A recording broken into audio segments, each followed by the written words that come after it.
नमस्कार, बहुत स्वागत है आपका स्वदेश न्यूज में। मैं हूं शिवाली श्रीवास्तव आपके साथ और वक्त हो गया है चक्रव्यूह का, जिसमें आज बात दिग्गी के दाव की। क्लब हाउस चैट के दौरान जम्मू कश्मीर को लेकर दिए बयान को लेकर पूर्व मुख्यमंत्री दिग्विजय सिंह अब सफाई देते घूम रहे हैं। दिग्विजय ने मध्य प्रदेश राज्य साइबर सेल में शिकायत की है कि उनके बयान को एडिट कर ट्विटर पर वायरल किया गया है। उनका कहना है कि जो बयान वायरल हुआ था वैसा उन्होंने नहीं कहा था। आपको बता दें कि वायरल हुए वीडियो में दिग्विजय कह रहे थे कि कांग्रेस यदि सरकार में आई तो जम्मू कश्मीर में अनुच्छेद 370 की बहाली पर विचार किया जाएगा। जी हां, उनका एक ऐसा ही ऑडियो चैट वायरल हुआ था। अब वो ऐसा कहने से इनकार कर रहे हैं। साइबर सेल में की गई अपनी शिकायत में दिग्विजय ने कहा है यह उनकी छवि को खराब करने का षड्यंत्र है, इस पर कार्रवाई होनी चाहिए। आपको सुनवा देते हैं क्या कुछ कहा दिग्विजय सिंह ने। मैंने जो एफआईआर दर्ज की है उसकी प्रतिलिपि आपको 1 घंटे में उपलब्ध करा दी जाएगी। और मूल बात उसमें यही है कि मेरे कथन को कुछ लोगों ने तोड़ मरोड़ करके और गलत माहौल मेरे खिलाफ पैदा किया।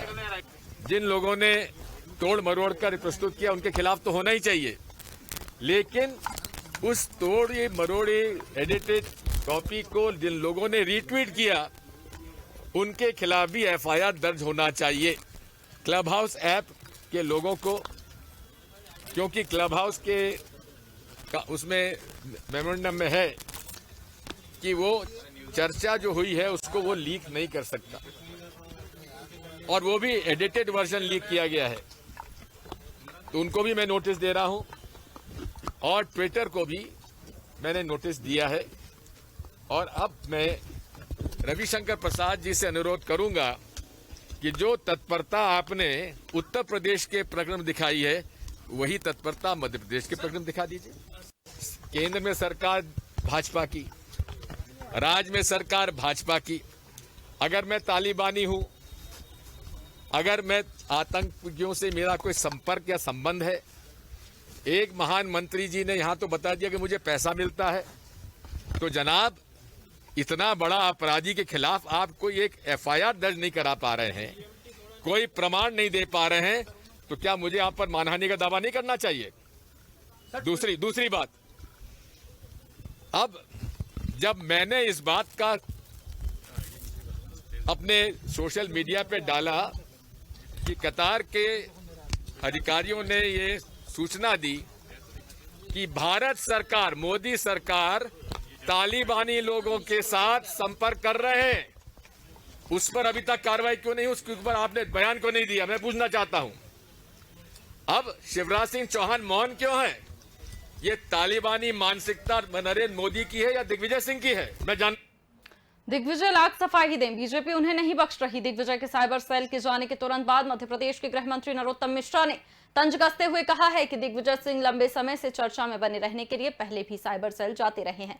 4-5 साल पहले भी वो गए थे, दिल्ली के 4-5 वकील लाकर एसआईटी के पास गए थे, हाईकोर्ट के अंदर गए थे। जो पहले हर्ष हुआ वही अब होगा। सुनवाते हैं आपको क्या कुछ कहा नरोत्तम मिश्रा ने।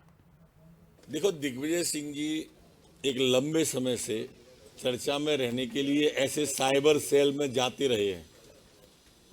पहले भी वो 3-3, 4-4 दिल्ली से वकील ला के, आज से 5-7 साल पीछे जाओगे आप, एसआईटी के पास गए थे, हाई कोर्ट के अंदर गए थे, और जो सब उनका। तो ऐसे में सवाल यही कि दिग्विजय ने ये यू टर्न क्यों लिया है, या फिर वाकई बीजेपी ने उनका जो बयान था वो तोड़ मरोड़ कर पेश किया है। इसी पर करेंगे चर्चा। हमारे साथ मेहमान जुड़ गए हैं, चेतन सिंह प्रवक्ता भाजपा से हमारे साथ जुड़ गए हैं, ब्रजेश पांडे कांग्रेस प्रवक्ता भी हमारे साथ मौजूद हैं। बहुत बहुत स्वागत है आप दोनों का स्वदेश न्यूज में।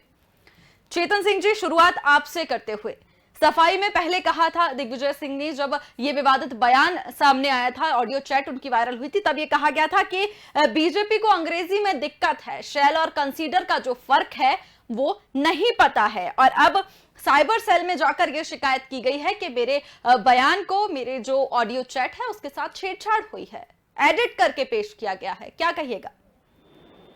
भारतीय जनता पार्टी और भारतीय जनता पार्टी की विचारधारा को कहीं ना कहीं अंग्रेजी सेल से दिक्कत तो है। हम अंग्रेजी मानसिकता के लोग नहीं।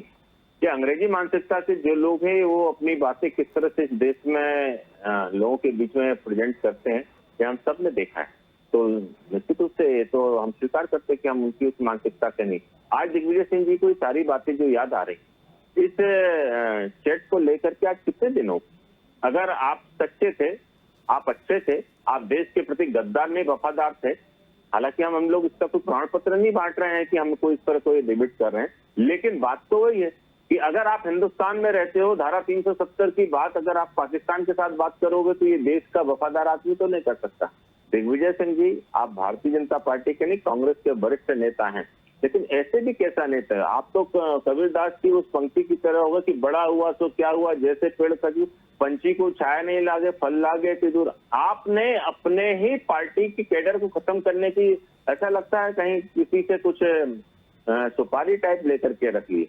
और हम तो कहते हैं कि दिग्विजय सिंह जी कांग्रेस में वो लीडर हैं जो भारतीय जनता पार्टी के टॉप स्टार प्रचारकों की जो सूची जारी होती है तो सबसे अंतिम में अगर कोई नाम छूट जाता तो हमारे दिग्विजय सिंह जी हैं, जो पर्दे के पीछे से भारतीय जनता पार्टी की बचा हुआ काम करने का काम वो करते हैं। लेकिन कमोबेश उनको विषय पर रहना चाहिए। क्या दिग्विजय सिंह जी जैसे नेता को, इन जैसे व्यक्तित्व जो 2 बार इस प्रदेश के मुख्यमंत्री रहे, क्या उनको जाकिर नाइक का समर्थन अच्छा लगता है? क्या ऐसे लोगों को जो हिंदुस्तान में रहने के बाद हिंदुओं को अपमानित करते हैं, हिंदुत्व कहते मैं स्वीकार नहीं करता, भगवा को कहते भगवा आतंकवादी है, ये क्या दिग्विजय सिंह जी आपको अच्छा लगता है? आपको अच्छा लगता है कि आपके छोटे भाई की जो पत्नी है वे दोनों घर में ही आपके विचारों से सहमत नहीं, आपका खुल करके मीडिया के सामने आकर के विरोध करते? आप इस तरह का कृत्य क्यों करते हो? अभी माननीय गृह मंत्री जी बहुत अच्छी बात कर रहे थे कि सदैव चर्चाओं में रहने के लिए दिग्विजय सिंह जी हर महीने 2 महीने में एक ना एक इस प्रकार का पहले सिगुफा छोड़ेंगे और फिर इस सिगुफे को लेकर के जब कंट्रोवर्सी होती है तब उसकी सफाई देने जाएंगे। इन्होंने इससे पहले व्यापम को लेकर भी सेम ऐसा ही स्कैंडल है। आप उठा करके उस ट्वीट को, आज के रीट्वीट को देख लीजिए तो सेम आपको लगेगा ये सारा चीज इतना है, आपका माल। आप किस तरह की बात करते हैं ये तो आप समझ सकते हैं, लेकिन आदरणीय दिग्विजय सिंह जी, आपके विचारों से देश नहीं चलता है। क्योंकि आपने तो एक बार अरविंद केजरीवाल और जो उस समय की क्या उनका नाम है भूल रहा हूँ, राखी सावंत जी को कहा था कि ये दोनों जितनी बात कहते हैं उतना एक्सपोज नहीं करते। तो आपको राखी सावंत जी ने बहुत अच्छा जवाब ले लेंगे ब्रजेश जी से। सटिया गए हो। ठीक है, इसका जवाब ले लेंगे ब्रजेश जी से। ब्रजेश जी, दिग्विजय सिंह का पहले का बयान और अब सफाई सूट करती है क्या? तिवारी जी, हमारे भारतीय जनता पार्टी के प्रवक्ता चेतन सिंह जी आपके सवाल को जलेबी की तरह घुमा गए। हालांकि इन लोगों की सबकी पीएचडी है इस चीज में, आप सवाल कुछ पूछेंगे जवाब कुछ देंगे, ये शुरुआत करते हैं और पहुंच गए अरविंद केजरीवाल तक। मेरा कहना यह है जाकिर नाइक से शुरुआत करके आप अरविंद केजरीवाल तक पहुंच गए, ये आपका अपना तर्क हो सकता है। जब मध्य प्रदेश के पूर्व मुख्यमंत्री दिग्विजय सिंह जी ने बयान दिया और इस बयान को लेकर के उन्होंने आज साइबर सेल में शिकायत किया और कहा कि मेरे साथ जो है मेरे बयान के साथ छेड़खानी की गई है, मैंने इस तरह का बयान नहीं दिया था। और अंग्रेजी शब्द जो सेल और कंसीडर है उसका बड़ा बुनियादी फर्क होता है। थोड़ा सा इसको भारतीय जनता पार्टी के लोगों को पढ़ना चाहिए था ITC वालों को ये वीडियो डालने के पहले। और अगर आप मुझको एक बात बताइए तिवारी साहब, आपकी मध्य प्रदेश के अंदर सरकार किसकी है? भारतीय जनता पार्टी। मुख्यमंत्री Bharatiya Janata party, home minister Bharatiya Janata party का, केंद्र में नरेंद्र मोदी जी की भाजपा की सरकार, अमित शाह जी गृह मंत्री। अगर दिग्विजय सिंह जी ने के संबंध तालिबान से हैं, अगर दिग्विजय सिंह जी के संबंध पाकिस्तान से है, जो मध्य प्रदेश के मंत्री लोग बयान दे रहे हैं, तो हम समझते हैं इसकी जांच करा लीजिए। आपके पास तो सारी पुलिस है, सारी CBI है, सारी IB एजेंसी है, आप जांच कराइए। दिग्विजय सिंह जी ने लिखित रूप से कहा। और सबसे महत्वपूर्ण बात है कि आर्टिकल 370 को लेकर के जब पार्लियामेंट से ये रिवोल्यूशन पास हो चुका, इस पर बहस करने की जरूरत नहीं। और हम जितनी अच्छी बात आज उमर अब्दुल्ला ने कह दिया कि भारतीय जनता पार्टी के ये एजेंडे में था, भारतीय जनता पार्टी ने देश हित में इसको लाया था। इसके बाद बात को बतंगड़ बनाना, ये परंपरा से हटना चाहिए। भी बहुत सारी समस्या है और हमारे विद्वान प्रवक्ता साथी चेतन सिंह जी भी जानते हैं जिस तरह से देश की माननीय अदालतें, चाहे वो माननीय सुप्रीम कोर्ट हो, चाहे वो हाई कोर्ट हो, सब लगातार कह रहे हैं कि तीसरी वेव का खतरा भारत से चला नहीं है। इन सब बिंदुओं पे फोकस होना चाहिए। कई लोग के रोजगार छीन गए कोरोना ने, कई ऐसे लोग खो दिया हम लोगों ने जो जिनको लगता ही नहीं था, सुबह बेचारे एडमिट हुए, शाम को उनकी डेथ हो गई। तो सरकार को अभी इन पे ध्यान देना चाहिए, बजाय इसके जब दिग्विजय सिंह ने साफ तौर से कह दिया कि मेरे बयान को गलत तरीके से पेश किया गया है, तो इसके बाद और उन्होंने इस चीज को लेकर साइबर सेल में शिकायत की है। हम समझते हैं कि भारतीय जनता पार्टी को इसकी जांच करा लेना चाहिए अगर दिग्विजय सिंह जी गलत कह रहे हैं। दूध का दूध पानी का पानी साफ हो जाएगा। ये तो वही बात हुई ना कि 4 दिन की चांदनी फिर अंधेरी रात। तो और दूसरी बात, दूर पे ढोल सुहावने, सब कुछ आपके पास है, each and everything with us. तो हम समझते हैं जब आपके पास सब कुछ है तो आप इसकी जांच कराइए। लेकिन ब्रजेश जी, ठीक है, जांच की बात तो कही जा रही है, कैलाश विजयवर्गीय जी भी कह चुके हैं कि जांच की जा रही है। जी, तो मैं आपसे वही विनम्रता से आग्रह कर रहा हूँ शिवाली जी कि विक्टिम ने क्या कहा। देखिए, कोर्ट की प्रोसीडिंग क्या कहती है। आपके खिलाफ कोई किसी चीज का वाद सामने आता है कोर्ट में सामने, तो विक्टिम ने क्या कहा उसकी बात भी सुन लीजिए, पब्लिक प्रोसिक्यूटर क्या कह रहा है उसकी बात भी सुन लीजिए, जो प्राइवेट एडवोकेट था उसकी बात भी सुन लीजिए। उसके बाद न्यायाधीश को फैसला करने दीजिए। जांच रिपोर्ट आने के बाद ही आप किसी को दोषी सिद्ध कर सकते हैं। आरोप लगाने से कोई दोषी नहीं हो जाता है। भारत के संविधान की व्याख्या करने वाले लोगों को इस बात को पता होना चाहिए। जिस तरह से 19(1)(a), 19(1)(c) बोलने अभिव्यक्ति स्वतंत्रता देती है, इस तरह अगर किसी संविधान हमको सपोर्ट करता है तो उस संविधान का मौका उड़ाने की ना आवश्यकता आपको न दिव्य सिंह। ठीक है, लेकिन लगातार आरोप लगाया जा रहा है, कहा जा रहा है कि ये सेल्फ कोल करने की आदत है कांग्रेस के नेताओं को। लगातार पार्टी की तरफ से भी आरोप लगाया जा रहा है ये, अगर हम भारतीय जनता पार्टी की बात करें तो, कि पाक के प्रति प्यार के इजहार का आरोप लगाया है उन्होंने आप लोगों पर। कहा है कि सरकार की ओर से जिस तरह से ये लगातार आरोप लग रहा है उस पर क्या कहिएगा, क्योंकि जिस तरह के बयान सामने आए हैं उस पर ये आरोप। देखिए शिवाली साहब, ऐसा है, सबसे महत्वपूर्ण बात है, किसी ने कहा कौवा कान ले गया, आप कान नहीं दिखेंगे कौवा की तरफ भागेंगे। जब सामने वाला व्यक्ति साफ तौर से कह रहा है, जो विक्टिम है जिस पर आरोप लग रहा है वो कह रहा है कि भाई आरोप निराधार है, हमारे वीडियो में जो हमने कहा उसके साथ छेड़खानी की गई है, तो कम से कम इस बात का ध्यान रखना चाहिए था कि अगर आरोप लग रहा है तो आरोप और निराधार आरोप लग रहा है तो उसकी आप जांच करा लें। इसमें इतना बड़ा बवाल खड़ा करने का, बवाल काटने की आवश्यकता नहीं है। दूध का दूध पानी का पानी सामने आ जाएगा। आरोप तो सभी पे लगते रहे हैं, क्या पर क्या माननीय अदालतों में वो आरोप सिद्ध हुए हैं? नहीं हुए हैं। ठीक है ब्रजेश जी, इस पर मैं लौटूंगी आपके पास, इसका जवाब जरूर ले लेंगे हम चेतन जी से, उसके बाद मैं आप पर लौटूंगी, क्योंकि 370 जब हटाई जा रही थी तब भी कई बयान दिग्विजय सिंह के सामने आए थे, उस पर भी मैं आपसे सवाल करूंगी। लेकिन पहले चेतन जी से मैं जवाब ले लेती हूँ। चेतन जी, बार बार कहा गया है कि ये जो स्टैंड है कांग्रेस का वो पार्लियामेंट में भी सेम ही है, सेम ही स्टैंड जो है वो पार्लियामेंट के अंदर ही रहा है। तो क्या वाकई तोड़ मरोड़ कर उनके बयान को पेश किया जा रहा है? वाकई उनका जो बयान है वो तोड़ मरोड़ कर सामने लाया गया है? देखिए, दिग्विजय सिंह जी और कांग्रेस के इवन राहुल गांधी जी भी जब बयान देते हैं, जब उस पर कोई विवाद होता है तो उस पर साफ मुकर जाते हैं कि उसको मीडिया ने तोड़ मरोड़ के प्रस्तुत किया है। हम कहते हैं कि आखिर तुम जो बात कहते हो वही बात हमारा पड़ोसी पाकिस्तान को कहता है। मैं आपको थोड़ा सा पीछे लेकर के जाना चाहूंगा कि जिस प्रकार को पुलवामा को लेकर के जिस प्रकार का स्टैंड राहुल गांधी जी ने जो पार्लियामेंट में लिया था, और उसी को लेकर के पाकिस्तान के पीएम ने पार्लियामेंट में अपने यहाँ चर्चा की थी, तो क्या ये दोनों का कनेक्शन एक साथ नहीं होता? ये इस बात को दर्शाता है कि आपके उनके विचार सहमत हैं। 370 का हमारे माननीय मोदी जी की सरकार ने, भारतीय जनता पार्टी की विचारधारा ने खत्म करने का काम किया। आज पाकिस्तान हाय तौबा मचाए है, आतंकवादी हाय तौबा मचाए हैं, जो भी तथाकथित लोग इस देश में रहने के बाद में जो विभाजन की राजनीति करते हैं, हाय तौबा मचाते हैं, लेकिन आप उनका समर्थन करते हैं। क्या दर्शाता है? ये पाक परस्त होने के लिए क्या काफी सबूत नहीं होते? ये नाकाफी है क्या?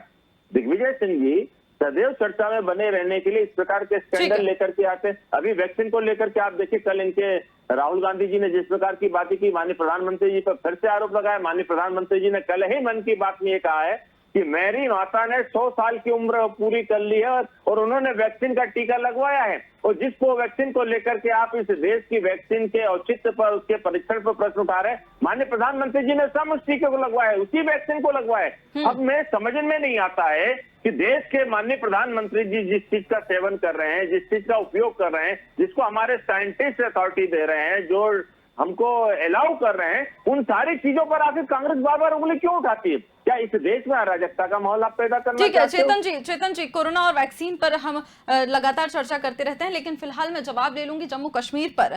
कश्मीर की जिस तरह से हम बात कर रहे हैं ब्रजेश जी, आपके लिए मेरे पास 2 सवाल हैं। जब 370 हटाया गया था, जिस तरह से मैंने कहा, तब भी दिग्विजय सिंह का बयान था कि कश्मीर को बचाना प्राथमिकता है, 370 हटाने से हाथ से कश्मीर निकल जाएगा। क्या कश्मीर हाथ से निकल गया? दूसरा सवाल, कश्मीर पर जो स्टैंड पाकिस्तान का है, उसी स्टैंड के साथ कांग्रेस पार्टी क्यों आती है? यह है सरकार का आरोप। इन दोनों सवालों पर जवाब दीजिए। देखिए शिवाली जी, मैं अपने विद्वान प्रवक्ता मित्र को और आप दोनों को मैं इतना कहना चाहता हूँ, मेरे विद्वान प्रवक्ता मित्र मेरी बात से इत्तेफाक रखते होंगे कि किसी भी, वो भी बहुत बड़े विद्वान प्रवक्ता हैं, जानते हैं किसी भी प्रवक्ता का, स्टेट के प्रवक्ता का या राष्ट्रीय प्रवक्ता का बयान क्या इस संदर्भ में आया 370 को लेकर नहीं आया। और पार्टी ने इसके लिए बाकायदे मीडिया का अपना चेयरपर्सन बना रखा है और उसके चेयरपर्सन है माननीय रणदीप सिंह सुरजेवाला।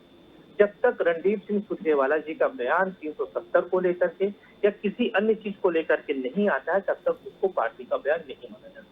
इंडिविजुअल बयान, चाहे हमारे चेतन सिंह जी हो, चाहे ब्रजेश पांडे हो, इस तरह के बयान हम लोग रोज अखबार में देते हैं, वो पार्टी का ऑफिशियल बयान नहीं होता, भले हम लोग प्रवक्ता, जब तक पार्टी हम लोगों को गाइडलाइन जारी न कर दे, ये न कहते कि आप प्रवक्ता हो, आपको ये बोलना है। दूसरी महत्वपूर्ण बात मैं आपसे कहना चाह रहा हूँ, मेरे मित्र ने कहा तो इनको जवाब दे दूं कि आज ही माननीय सुप्रीम कोर्ट में सॉलिसिटर जनरल ने एक जो हलफनामा जारी किया है, कितना लोच है। अब आप लोच यहीं पर देख लीजिए कि 213 करोड़ लोगों को जो है उस पर 100 तक वैक्सीन पहुंचना था। आज जो हलफनामा एफिडेविट जारी किया गया सुप्रीम कोर्ट में हम भारतीय जनता पार्टी की ओर से, तो कहा नहीं, सितंबर तक हम 213 करोड़ लोगों को। ब्रजेश जी जम्मू कश्मीर पर रहते हैं ना, मुद्दे पर रहते हैं। मैंने चेतन जी को भी टोका, जिस तरह से कोरोना वैक्सीन की वो मुद्दा है, उस मुद्दे पर भी हम चर्चा करते रहे हैं और फिर से करेंगे, लेकिन अभी जम्मू कश्मीर और दिग्विजय सिंह के बयान पर रहते हैं ना। नहीं, हम जो है शिवाली जी, मैं उसी बिंदु पे आ रहा हूँ, पर वो जवाब एक लाइन मैंने दे दिया। दूसरी महत्वपूर्ण बात मैं शिवाली जी आपके संज्ञान में ये लाना चाहता हूँ कि अगर बार बार जो कहा जाता है, जो प्रदेश के गृह मंत्री के द्वारा कहा जाता है कि दिग्विजय सिंह जी पाकिस्तान के एजेंट हैं, आप सिद्ध करेंगे दिग्विजय सिंह जी पाकिस्तान के एजेंट है, करिए सिद्ध कोर्ट में आगे दिग्विजय सिंह जी को फाइनेंस वहां से होता है पाकिस्तान से। बयान देना बहुत आसान चीज है, 4 लाइन बोल देना आसान चीज है, लेकिन जब तक आपके पास कोई एविडेंस नहीं है, सरकार है आपके पास, सारे सूत्र है आपके पास, आप सिद्ध करिए ना।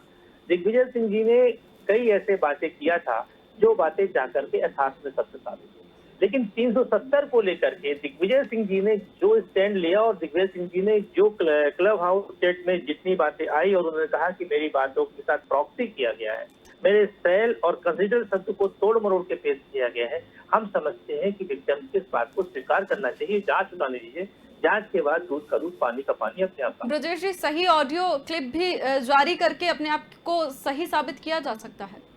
निश्चित रूप से आप सही ऑडियो क्लिप जारी, भाई किसके पास है? क्लब हाउस चैट के पास है। क्लब हाउस चैट की अपने उसके नाम से। और ब्रजेश जी, एक और सवाल, जिस तरह से आपने बोला कि पार्टी का विचारधारा नहीं है, पार्टी लाइन से हटकर लगातार जो लगते रहे, जो बयान आते रहे हैं, उनका क्या?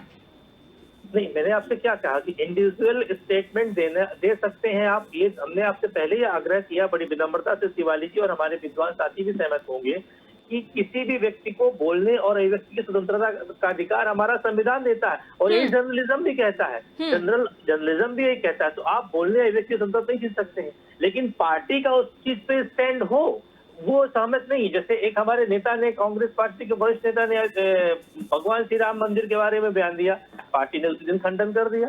पार्टी के मुख्य प्रवक्ता का बयान जब तक ना जाए या पार्टी के अतिरिक्त प्रवक्ता का बयान ना आ जाए या हमारे विद्वान साथी के प्रवक्ता का बयान ना जाए, तो किसी नेता के बयान को ऑफिशियल स्टेटमेंट नहीं मानते। नहीं ब्रजेश जी, ये मैं समझ गई, क्योंकि कई बार ऐसे बयान सामने आए हैं नेताओं की तरफ से कि पार्टी को डिफेंड तक करना मुश्किल हो जाता है। और सिर्फ बात दिग्विजय सिंह की नहीं है, दिग्विजय सिंह के बयान की मैं बात नहीं कर रही, आप चाहें तो मैं पढ़कर सुना सकती हूँ। पूरी फहरिस्त है जो लगातार बयान जो है वो सामने आते रहे हैं, और कुछ ऐसे बयान वाकई है जिनको डिफेंड तक नहीं कर पाते। कश्मीर के संदर्भ में आपके नेता कहते हैं लोकतंत्र को फॉलो नहीं किया गया, इंसानियत को जिंदा नहीं रखा गया। देखिए, किसने, शिवाली जी क्या कहा, किसने क्या नहीं कहा, मैं इस विषय पर नहीं जाना चाहता हूँ, लेकिन मैं ये आपसे बड़े विनम्रता से आग्रह कर सकता हूँ और विनती करना चाह रहा हूँ कि कांग्रेस पार्टी का धारा 370 को लेकर के जो स्टैंड था, वो हमारे लीडर ऑफ अपोजिशन पार्लियामेंट में बोल चुके हैं, वो बयान अत्युत बयान माना जाए, पार्लियामेंट के बयान को अत्युत बयान माना जाए और पार्टी के मुख्य प्रवक्ता का बयान को अत्युत बयान माना जाए। मैं आपसे यही विनम्रता से आग्रह करता हूँ। मतलब आप भी खंडन कर रहे हैं ना उस बयान का? जी बोलिए। आपसे कहा चेतन जी, बयान ठीक है, चेतन जी कुछ कहना चाह रहे हैं। जी चेतन जी। शिवाली जी, जी ब्रजेश जी कंफर्म करें कि लीडर ऑफ ऑपोजिशन ने पार्लियामेंट में धारा 370 का विरोध किया था, समर्थन नहीं किया था। ये ब्रजेश जी इसका समर्थन की बात कर रहे हैं, विरोध की बात? बताइए ब्रजेंद्र जी। लेकर के कांग्रेस पार्टी ने अपना पक्ष रखा था और गुलाम नबी आजाद साहब तब राज्यसभा के लीडर अपोजिशन थे, उन्होंने इस बात पे अपना पक्ष रखा था। वहाँ की बुनियादी समस्याओं को लेकर, क्योंकि उस क्षेत्र को बिलोंग करते थे, उन्होंने अपनी बातें रखी थी। और उसके बाद उसी दिन चेतन सिंह जी जो है शाम को जो है पीसी हुई थी आईसीसी 24 अकबर रोड में, रणदीप सिंह सुरजेवाला जी ने सारी बातें रख दिया था। उसके बाद मुझे नहीं लगता कि 370 को लेकर के इस तरह की किसी तरह की बयानबाजी करनी। ब्रजेश जी, बाकायदा इन सारे मामलों को लेकर के कांग्रेस के विरोध के कारण दोनों ही सदनों में वोटिंग हुई थी, दोनों ही सदनों में। इसका तात्पर्य ये था कि आप कहीं ना कहीं इस बिल का विरोध कर रहे थे, और जब आप बिल का विरोध कर रहे थे, यही तो दिक्कत है कि आप लोग लोकतंत्र में, अगर लोकतंत्र में विपक्ष का काम है, अगर लोकतंत्र में विपक्ष को लगता है कि ये आपने सवाल किया तो उसका जवाब ले लीजिए। अगर लगता है कि 370 लागू करने के पहले हमको 35 पे भी बहस करना है, हमारे लीडर ऑफ ऑपोजिशन, अगर आप हमसे जवाब नहीं लेंगे तो आपको जवाब कैसे मिलेगा?